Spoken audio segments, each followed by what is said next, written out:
Assalamualaikum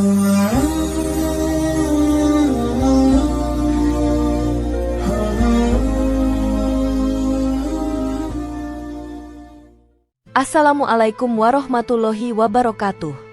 Jika video ini muncul di berandamu, ini adalah petunjuk dari Allah kepadamu. Setidaknya sempatkan menulis sholawat kepada Rasulullah Shallallahu Alaihi Wasallam di kolom komentar. Insya Allah bisa menjadi bukti kecintaan kita untuk mendapat syafaat kelak di akhirat. Dan saya ucapkan banyak terima kasih kepada para sahabatku semua yang telah like, komentar, dan subscribe channel ini. Saya doakan, semoga tetap dalam keadaan sehat walafiat dan selalu diberikan rezeki yang berlimpah oleh Allah Subhanahu wa Ta'ala. Amin ya Rabbal Alamin. Saudara-saudaraku yang dirahmati Allah, kematian adalah sebuah rahasia agung dalam hidup manusia. Ia datang kapan saja, tanpa pernah memberi tanda yang pasti. Siang atau malam, sehat ataupun sakit, tua maupun muda, tidak ada satupun yang bisa menolak kedatangannya. Dalam diam, malaikat maut menjalankan tugasnya tanpa celah, mencabut nyawa satu persatu atas perintah Allah Subhanahu wa Ta'ala. Sebagian orang wafat dengan tenang, tetapi sebagian lainnya mengalami kesakitan luar biasa. Namun, sesungguhnya penderitaan yang paling berat bukanlah pada saat nyawa dicabut, melainkan setelah ruh berpisah dari jasad, saat manusia mulai menempuh fase barzah. Kita hidup di dunia yang penuh dengan kenikmatan. Mata bisa melihat, telinga bisa mendengar, tangan bisa menggenggam, dan kaki bisa melangkah kemana saja kita mau. Namun semua itu hanya sementara. Dunia adalah tempat singgah, bukan tujuan utama. Banyak manusia yang lupa bahwa hidup bukan hanya tentang hari ini, melainkan tentang apa yang akan terjadi setelah kematian. Saat tubuh dikuburkan dan semua orang pulang, maka barulah si mayit benar-benar merasakan kesendirian yang hakiki. Di saat itulah alam barzah memperlihatkan wujud aslinya, tempat ujian, siksaan, atau kenikmatan. Orang-orang beriman hidup dengan kesadaran bahwa kematian hanyalah pintu menuju akhirat. Mereka bersiap sejak dini, menabung amal, memperbaiki niat, dan menjaga lisan. Namun mereka yang lalai seringkali tertipu oleh gemerlap dunia. Mereka berpikir bahwa umur panjang akan menyelamatkan, atau bahwa kekayaan bisa membeli ampunan. Padahal, tak ada satupun yang dibawa ke liang kubur kecuali amal. Bahkan keluarga dan sahabat terdekat hanya mampu mengantar sampai tepi liang, setelah itu semuanya ditinggalkan. Tangisan mereka tidak mampu mengurangi rasa sakit yang menimpa si mayit. Salah satu hal paling menggetarkan yang disampaikan oleh Rasulullah Shallallahu Alaihi Wasallam adalah tentang jeritan dan tangisan mayit dalam kubur. Jeritan itu bukan fiksi atau simbolik belaka. Ia nyata. Ia terdengar oleh seluruh makhluk Allah, kecuali jin dan manusia. Jika saja Allah mengizinkan telinga kita untuk mendengarnya, maka niscaya dunia akan penuh dengan kegilaan dan ketakutan. Kita akan kehilangan akal karena tidak sanggup menahan suara jerit pilu yang berkepanjangan dari orang-orang yang disiksa dalam kubur.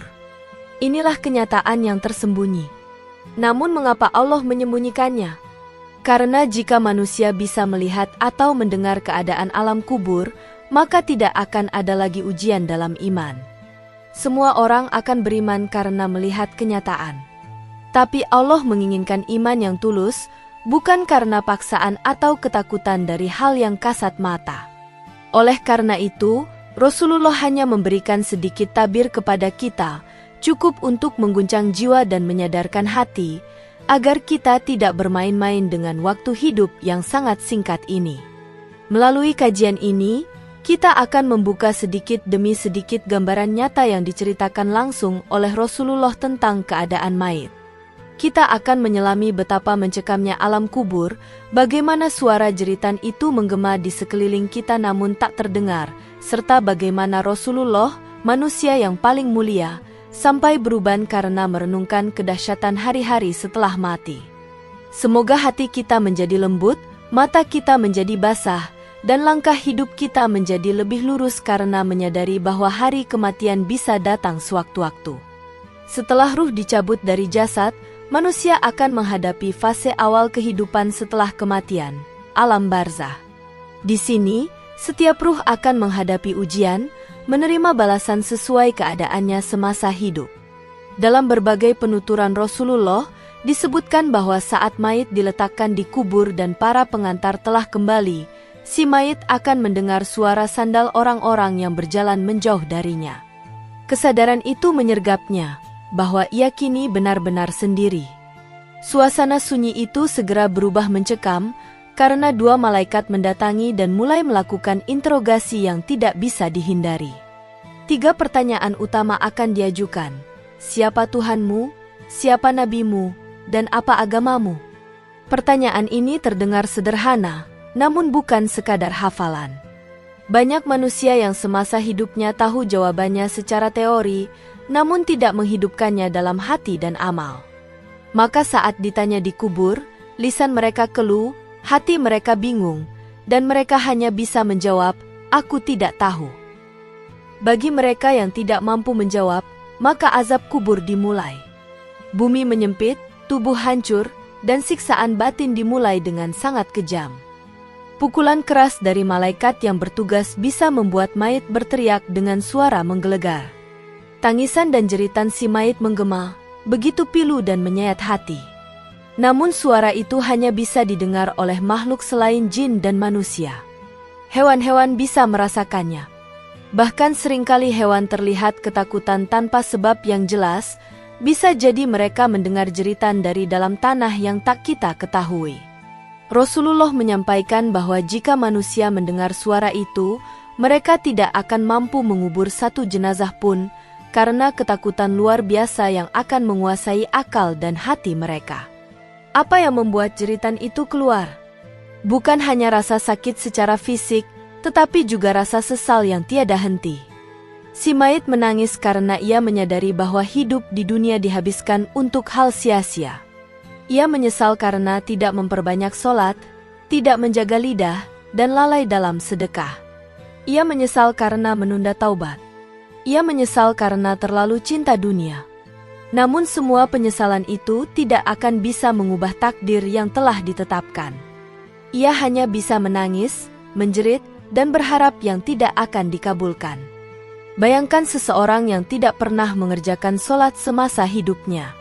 Begitu dia dikuburkan, azab langsung datang. Kuburannya menjadi sempit dan gelap. Dia melihat tempat duduknya di neraka. Setiap hari ia dihantui oleh panas, tekanan tanah, dan bisikan ketakutan yang tiada henti. Ia ingin kembali, bahkan hanya untuk sujud 1 kali saja. Tapi semua sudah terlambat. Sementara itu, orang-orang yang beriman akan merasa damai. Malaikat datang dengan wajah berseri, membawa kabar gembira, kubur mereka dilapangkan, dan mereka mencium aroma surga. Jeritan si mayit adalah simbol kesadaran tertinggi tentang kesalahan hidup. Sayangnya, kesadaran itu datang di waktu yang sudah tidak berguna.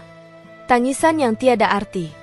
Suara ratapan yang hanya menjadi pelajaran bagi yang masih hidup, jika mau mengambil pelajaran. Itulah sebabnya Rasulullah mengingatkan umatnya untuk selalu mengingat kematian, agar tidak tertipu oleh panjangnya angan-angan dunia. Karena siapa yang mempersiapkan kematian dengan baik, maka kematian akan menjadi gerbang menuju kenikmatan. Di suatu hari yang hening, Rasulullah Shallallahu Alaihi Wasallam berada di kamar kecil bersama istri tercintanya, Siti Aisyah. Hari itu bukan hari peperangan atau hari besar, namun menjadi saksi dari sebuah percakapan yang sangat dalam. Aisyah, yang terkenal cerdas dan penuh kasih, sedang menyisir rambut suaminya. Ia memperhatikan dengan seksama helai-helai rambut Rasulullah dan mendapati beberapa helai rambut beliau telah memutih. Dengan lembut, ia mencabut satu uban dan bertanya dengan senyum, "Wahai Rasulullah, apa yang membuatmu beruban padahal engkau tidak setua itu?" Rasulullah menatap Aisyah dengan mata yang dalam. Beliau tidak tertawa, tidak menjawab dengan gurauan. Wajahnya berubah serius. Ia berkata dengan suara perlahan namun berat, "Yang membuatku beruban adalah surat Hud dan saudara-saudaranya." Saat itu Aisyah terdiam. Ia tidak memahami sepenuhnya namun tahu bahwa kalimat itu bukan kalimat biasa. Rasulullah tidak pernah berlebihan dalam menyampaikan sesuatu, dan jika beliau mengucapkan kalimat seperti itu, pasti ada beban besar dalam hati beliau.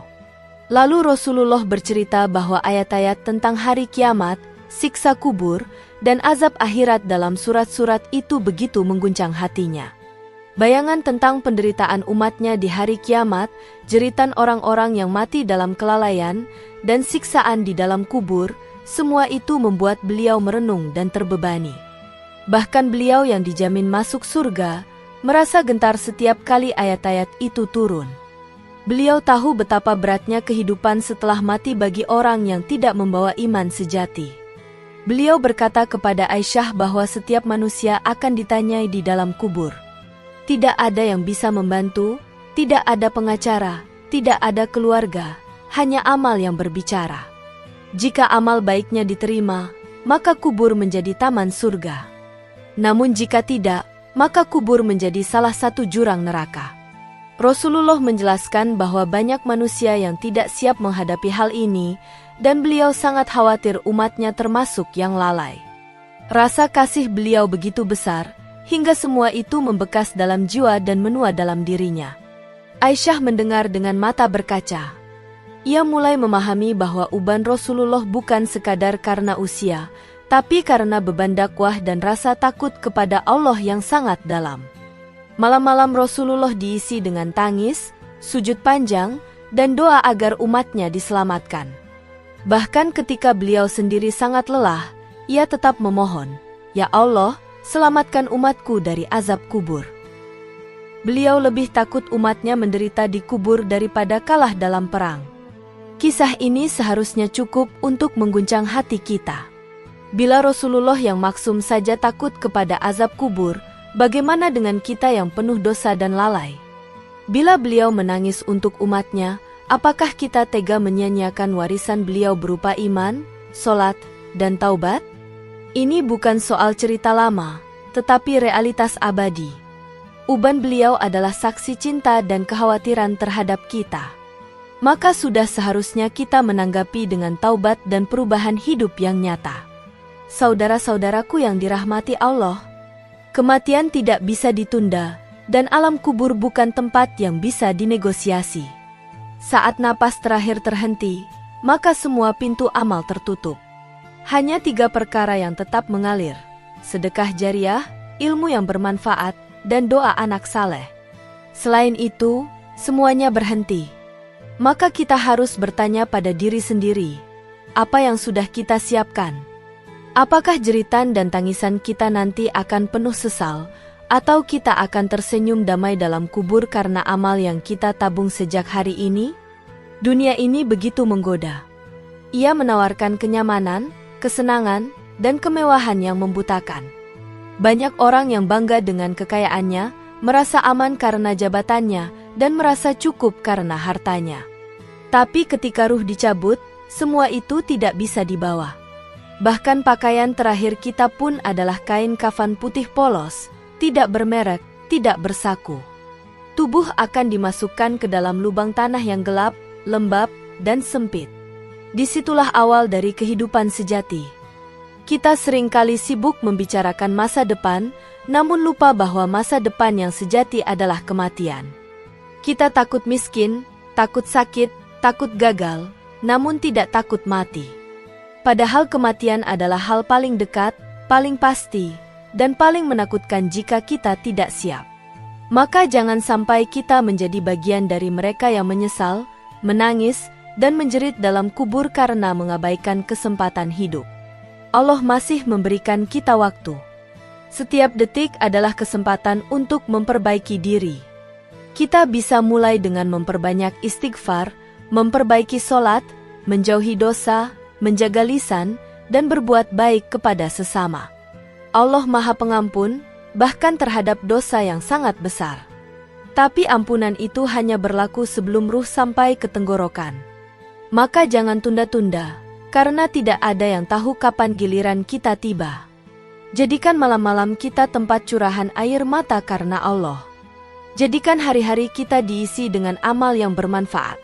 Mulailah dari hal kecil, membaca Al-Quran, berzikir, membantu orang lain, menyebarkan ilmu, dan meninggalkan maksiat walau sesulit apapun. Jangan tunggu esok, karena esok belum tentu ada. Hidup hanya sekali, dan sekali itu akan menentukan selama-lamanya.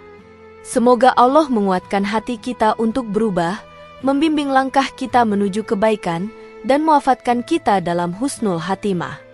Semoga kubur kita menjadi taman surga, bukan jurang neraka.